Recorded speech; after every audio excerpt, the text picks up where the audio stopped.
that I managed to persuade her to come and join me in Botswana, and we camped out with each other under the stars. She came and joined me for 5 days out there, which was absolutely fantastic. So then we were really by ourselves. And no, this isn't a drill. At exactly 2:43 a.m., 3 unmarked trucks rolled out of Montecito. No press release. No inspirational quote. No slow-motion farewell wave from the balcony. Just darkness. And departure. By sunrise, Prince Harry and Meghan Markle were gone. Gone. The couple who branded California as their forever freedom just packed up and left overnight, and nobody saw it coming. So what happened? Because this isn't how power couples move. This isn't how empires transition. This is how people exit when something shifts behind the scenes. Neighbors reported staff clearing files. Security sources claim contracts were terminated last week. It happened a few weeks ago, earlier this month, here at our cottage. Just a standard, typical night for us. It's a cozy night. And one insider dropped a line that hit like thunder. It wasn't a relocation. It was a reaction. A reaction to what? Financial pressure? Legal tremors from Royal Order 17? Or something even bigger, something nobody's saying out loud yet? Fans are confused. Critics are circling. Royal analysts are practically vibrating. Because when a rebel prince and a rebranding queen disappear without a spotlight, it's not a lifestyle change. It's a signal. And tonight, we're decoding it. I don't think that I would call it a whirlwind in terms of our relationship. Obviously, there have been layers attached to how public it has become after we had a good 5-6 months almost with just privacy, which was amazing. But no, I think we were able to really have so much time just to connect. The morning after the trucks left, Montecito looked untouched. That was the unsettling part. The hedges were trimmed. The fountain was running. The gates were closed like nothing had happened. But inside, according to a former Archewell Foundation coordinator who claims they were dismissed without explanation, the house wasn't being staged for sale. It was being emptied. And not slowly. Hard drives removed. Filing cabinets cleared. Framed photos taken down before dawn. Now pause. This is Prince Harry and Meghan Markle we're talking about. The couple who turned every life update into a global event. The duo who once announced a dog adoption with a cinematic press spread. You're telling me they leave their multi-million-dollar estate without a statement? That's not branding. That's damage control. Because here's where things get interesting. For months, whispers were building around Netflix.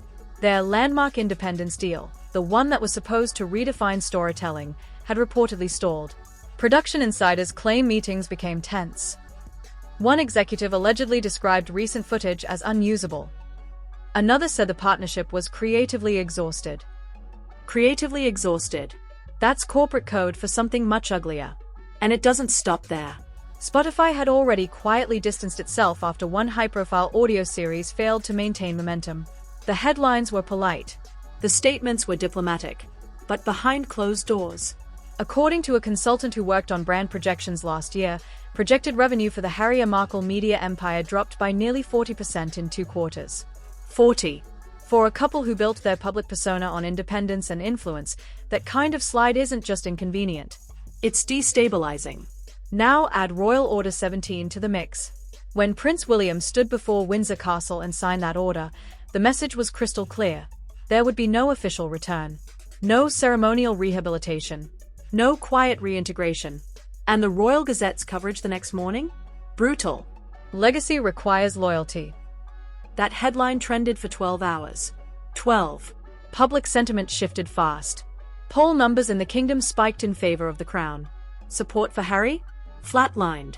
And here's where the tension turns personal. Sources claim Meghan Markle was already restructuring financial holdings months before the decree was issued. Her independent trust reportedly shifted into a tighter legal framework. Access limitations. Protective clauses. Advisory oversight. Translation? Safeguards. Against what? That's the question nobody is answering.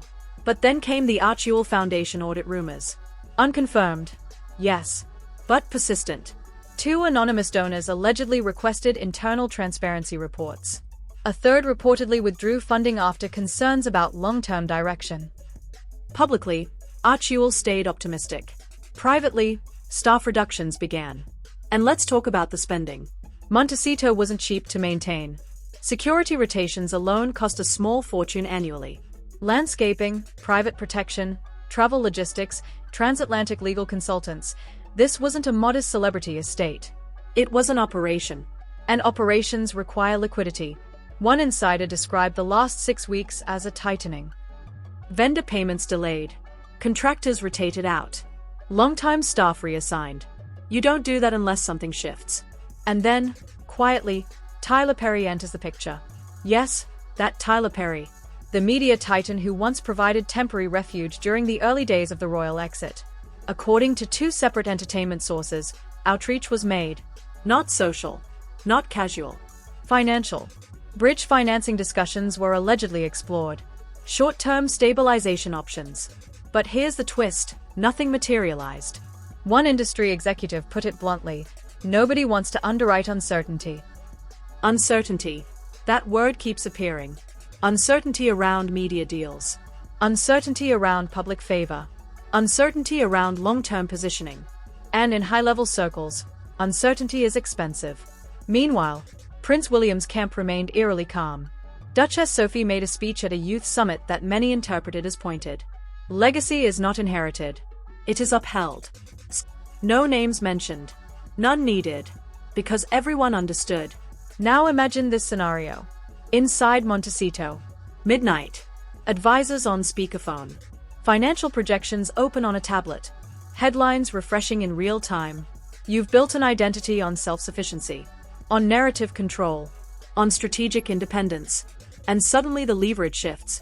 The crown isn't reacting anymore. It's restructuring. The public isn't debating anymore. It's choosing. And your brand, the carefully curated blend of rebellion and royalty, is no longer the only story in town. That's when overnight departures start to make sense. Not as panic, but as repositioning.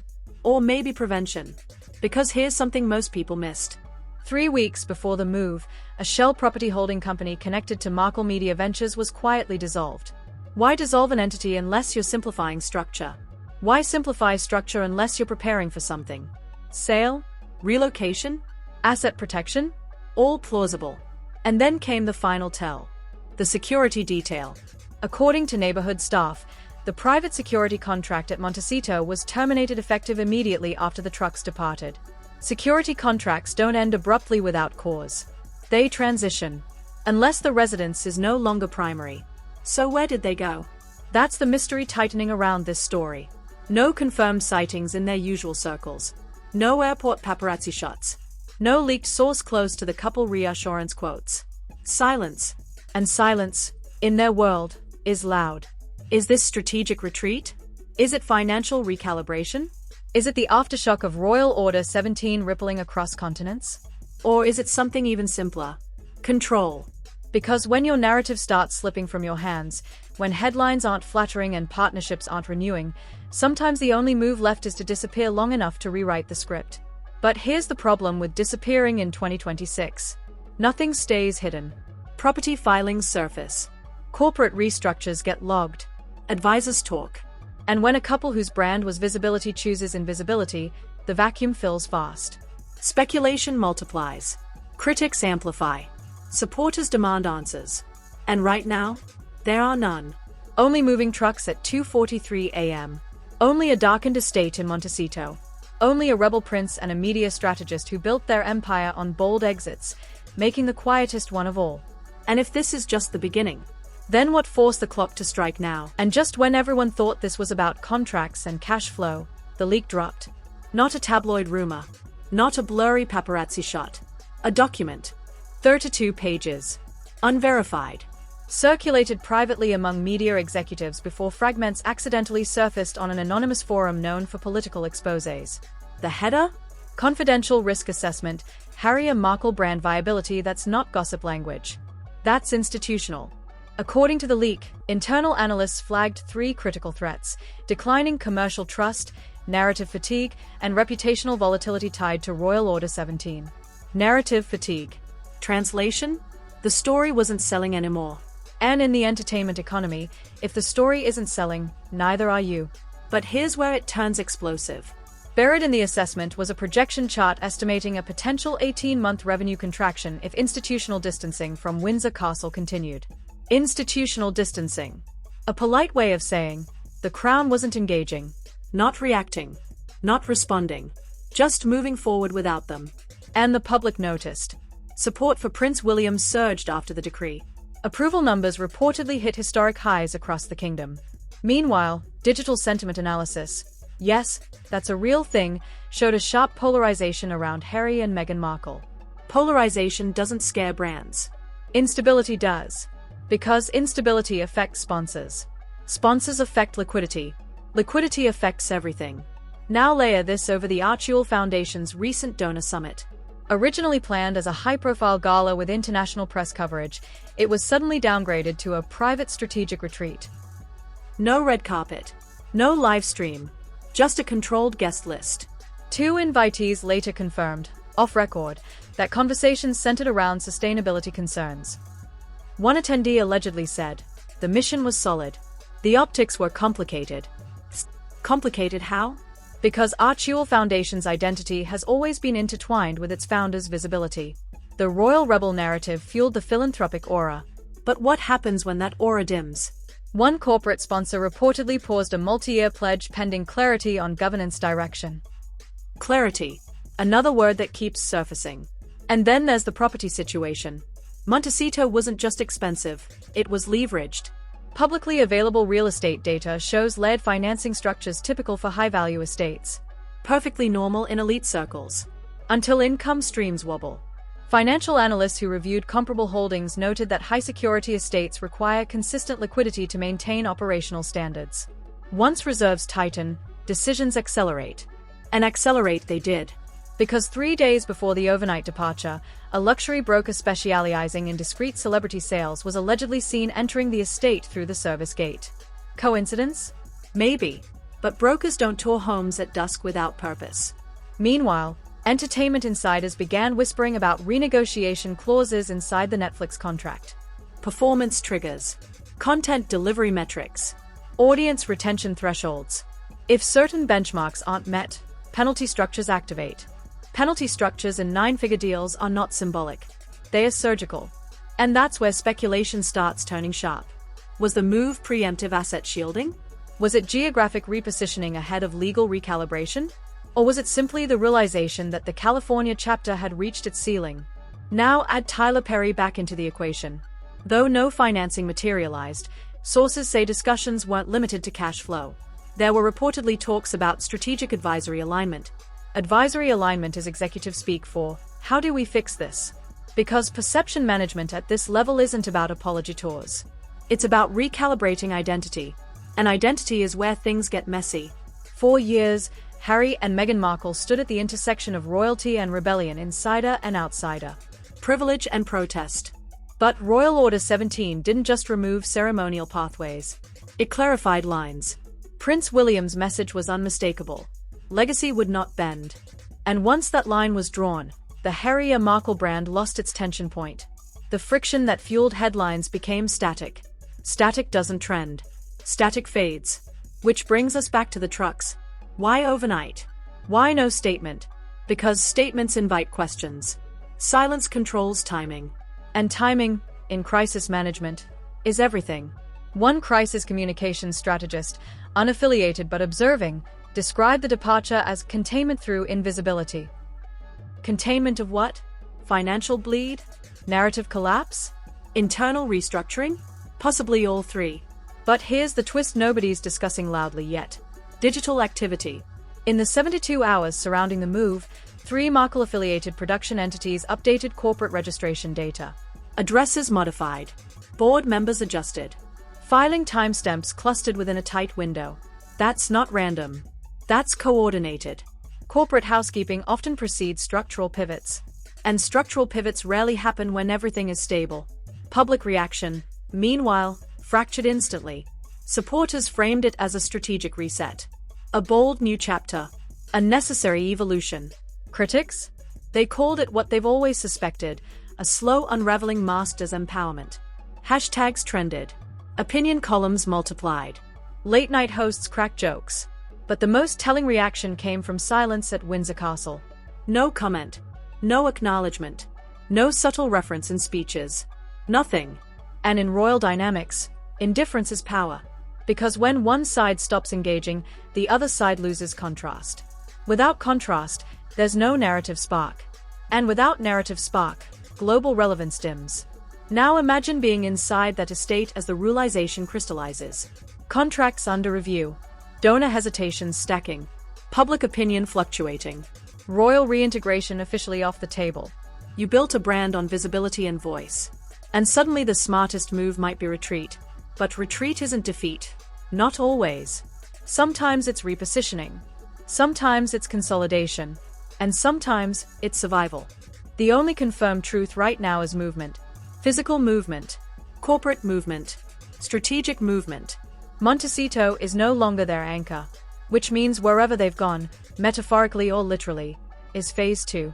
And Phase 2 usually begins when Phase 1 no longer sustains itself. So ask yourself this: if the California era was about proving independence, what does leaving it overnight suggest? Reinvention? Retreat? Or recognition that the game board changed? And they didn't? Because in high-level power dynamics, exits aren't random. They are responses. And this one feels calculated. The question is, calculated against what? And then came the tremor no one was prepared for. Not from California. Not from Montecito. From Windsor Castle. 3 days after the overnight departure, the Royal Gazette published a single-line update buried beneath diplomatic headlines. Administrative transitions concerning external legacy affiliates are underway. That's it. No names. No drama. But in royal language, that sentence was a thunderclap. External legacy affiliates? Who else could that possibly mean? Because here's the part nobody is saying out loud. Royal Order the 17th of May have been the headline, but it wasn't the end point. It was the foundation. Insiders now suggest the Privy Council has been quietly reviewing historical entitlements connected to offshore brand extensions linked to former working royals. Read that again. Reviewing. Entitlements. Brand extensions. That's not ceremonial. That's structural. If certain symbolic associations are formally severed, merchandising leverage, licensing references, and historical access points could shift overnight. And if your global positioning leaned even subtly on that association, you feel it. Immediately. Now, pair that with what's happening stateside. Financial journalists began analyzing Markle Media Ventures' filing patterns. A respected business columnist noted unusual compression in corporate layers, subsidiaries dissolved, advisory boards trimmed, operational footprints simplified. Simplified. In corporate terms, simplification usually follows pressure. Or preparation. Because sometimes you simplify to survive. And sometimes you simplify before an acquisition, merger, or pivot. Could this be a quiet pivot toward something entirely different? A relocation outside California? A shift into private equity circles? A retreat from public-facing storytelling into silent wealth management? Possibly. But here's where it turns cinematic.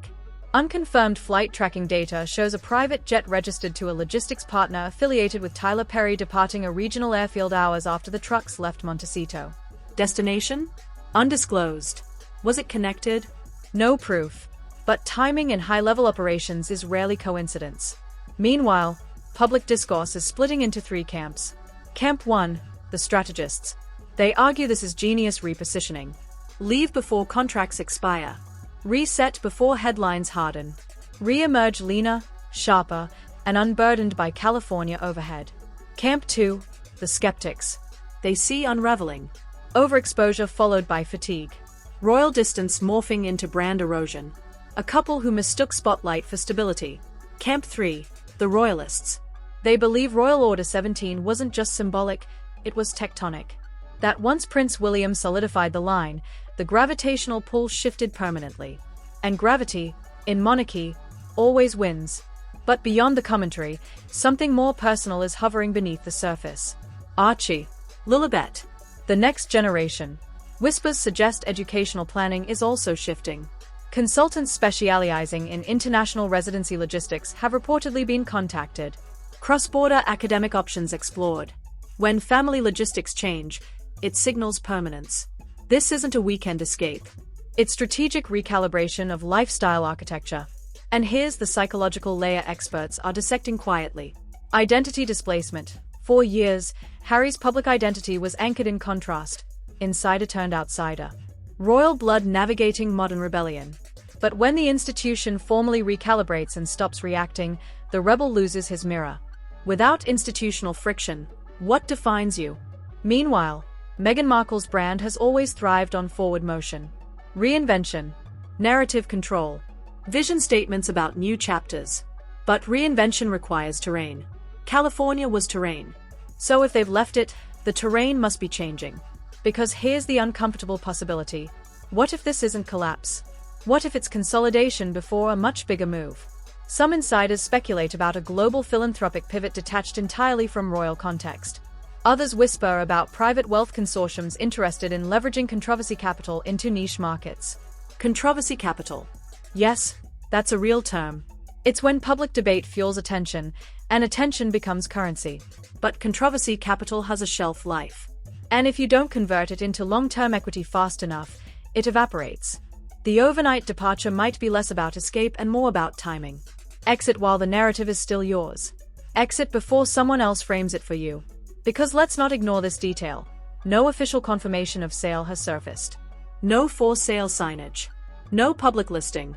Which means the property could be transitioning privately. High net worth buyers often move silently. No MLS trail. No press. Just contracts signed behind tinted windows. And if that's happening, it suggests liquidity is being secured. Liquidity ahead of what? Legal complexity? International repositioning? Or a new venture requiring capital infusion? Back in the kingdom, Prince William's approval ratings remain elevated. Duchess Sophie recently emphasized institutional clarity during a university address. Princess and reportedly chaired a closed-door session on modernization protocols. The crown is not flinching, not reacting, not escalating, just continuing. And sometimes continuation is the loudest move of all. Because if one side is rebuilding quietly while the other remains structurally steady, the optics shift naturally. But optics don't tell the full story. Momentum does. And right now, momentum is ambiguous. We have movement without explanation. Corporate simplification without announcement. Royal administrative adjustments without direct reference. It's a chessboard where both sides have stopped narrating, which makes every move feel heavier. So here we are. Montecito is dark. The media empire is restructuring. The crown is immovable. And the rebel prince and his strategist partner are somewhere, recalculating. Is this the end of an era? Or the setup for something far more disruptive? Because if history has taught us anything about power couples and institutions, it's this: silence never lasts. Re-emergence always comes. The only question is in what form? A humbled recalibration? A billion-dollar reinvention? Or a retreat into private influence far from public scrutiny? One thing is undeniable. When you pack up overnight, you're not just changing addresses. You're changing direction. And direction changes everything. So now I'm handing this to you. Because this isn't just about Prince Harry and Meghan Markle packing up boxes in the dark. This isn't just about Montecito going silent. This is about power shifting without permission. It's about Royal Order 17 echoing louder than anyone expected. It's about a crown that doesn't chase, and a couple that refuses to stand still. Was this a strategic masterstroke? Or a midnight retreat before something bigger explodes? Are we watching the quiet birth of a global comeback? Or the slow fade of a brand that flew too close to institutional gravity? Drop your theory below. Was this escape, exile, or evolution? Because the truth is, overnight moves don't happen without pressure. And pressure always leaves fingerprints. If you believe this is the start of a massive reinvention, type reset. If you think the Royal Family Tribunal just made the most powerful silent move of the decade, type checkmate. And if you think we haven't even seen the real story yet, stay right here. Because when the next leak drops, when the next filing surfaces, when the next royal headline breaks, you already know who's going to connect the dots. Like this video if you're tired of the polished fairy tale version. Subscribe if you want the unfiltered, uncomfortable, behind-the-curtain breakdowns. Because this story? It's not over. Not even close. And when silence this loud starts spreading, something always follows.